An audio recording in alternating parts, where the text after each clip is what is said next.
Today we're going to look at sharpening portraits in Lightroom and how I go about doing so.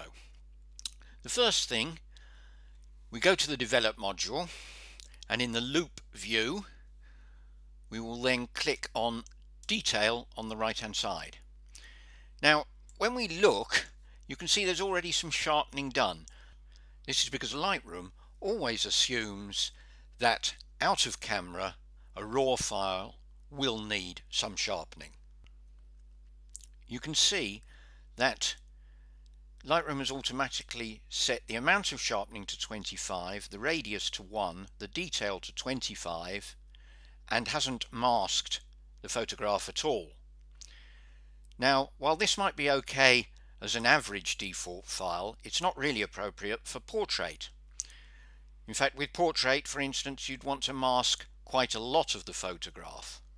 So the way to start is to go to Presets, which is on the left hand side, and Lightroom General Presets, Sharpen Faces.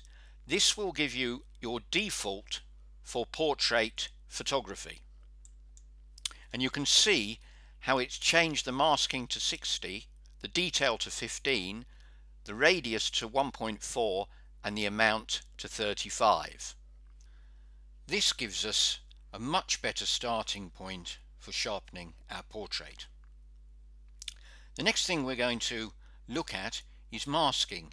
Now masking with portraits is very important because we do not want to sharpen all the image. In fact, we certainly don't want to sharpen the background on this image, and I would say that we don't want to sharpen the face either. So using the Alt or Option key, pressing it down, we can move the slider to the left or to the right.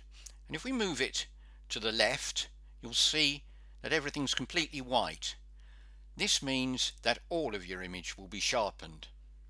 If we move it to the right, only the edges will be sharpened, and you can see it's just the white again that's going to be sharpened. This is nearer to what we want in this portrait. So what we're going to do is just move the masking down slightly, because in fact I do want to sharpen the hair as well as the eyes, nose and mouth, and I would say somewhere around here would be the right amount that we want to sharpen. We're now ready to set the finer tuning of sharpening. Before we go any further, we must set our image either 1:1 or 2:1 in our navigator on the left hand side, and I'm going to set our image to 2:1, and we will get a very magnified picture of the eye, because this is the detail I'm going to use to do my sharpening. I can also set my little target tool on the right hand side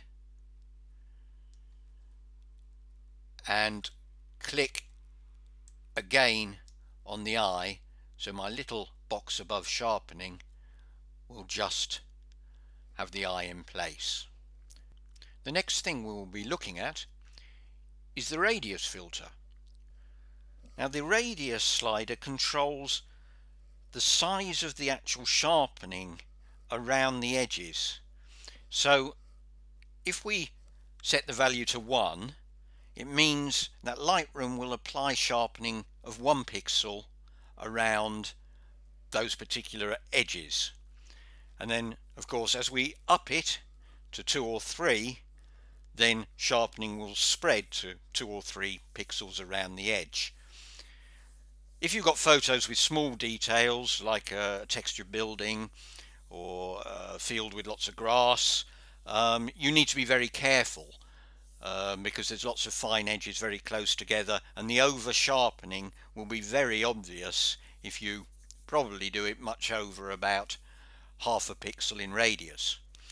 With a portrait photograph we have a little bit more to play with. Holding down the Alt key again, or the Option key, we can move the radius slider to look in a little bit more detail. You can see if we move it down, it's just going to put a small amount of edging around the detail, and as we move it up you can see there's a lot of edging, and even a lot of edging on the skin as we move up nearer 3. So we do want a little bit of edging on the hair, the eyes and the eyelashes, but really we don't want much on the skin at all. So I think I'm going to just leave a radius of about 1. The next slider we'll be looking at is the detail slider. Now the detail slider controls which edges are sharpened, and a small value will only sharpen large edges and a high value will sharpen all the edges. Now with a portrait, for 2 reasons, we really only want to sharpen the large edges. That's because really we're aiming to sharpen things like the eyes and the hair rather than anything on the skin. And also we have to be very careful about noise, and if we push the detail slider more than about halfway up, we will certainly start seeing a little bit of noise in the image, which is not what we want. So again we're going to press the Alt key and look at exactly which edges we're sharpening. We certainly don't want to go up this end of the sharpening field, because as you can see the skin is beginning to over sharpen, and also if you look round these edges here you can see that noise is clearly visible.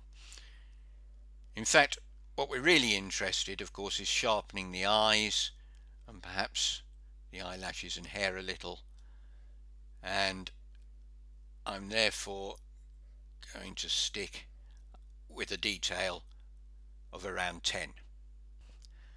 Finally, we're going to add the amount of sharpening we want to do to the settings that we've just made. So again we can press the Alt key just to make it a little bit easier to see, and of course if we bring it down to 0 then there'll be no sharpening on the image at all, and as we move it up we can see it begin to sharpen,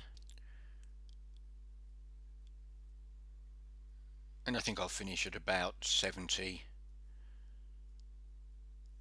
There we go, and that's our final sharpened image. What I would do is perhaps just move it to 1:1 and then make sure that there's no over sharpening.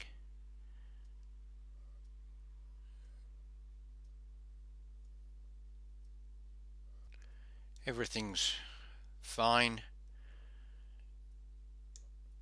Thank you for watching the video, and I hope you found it useful.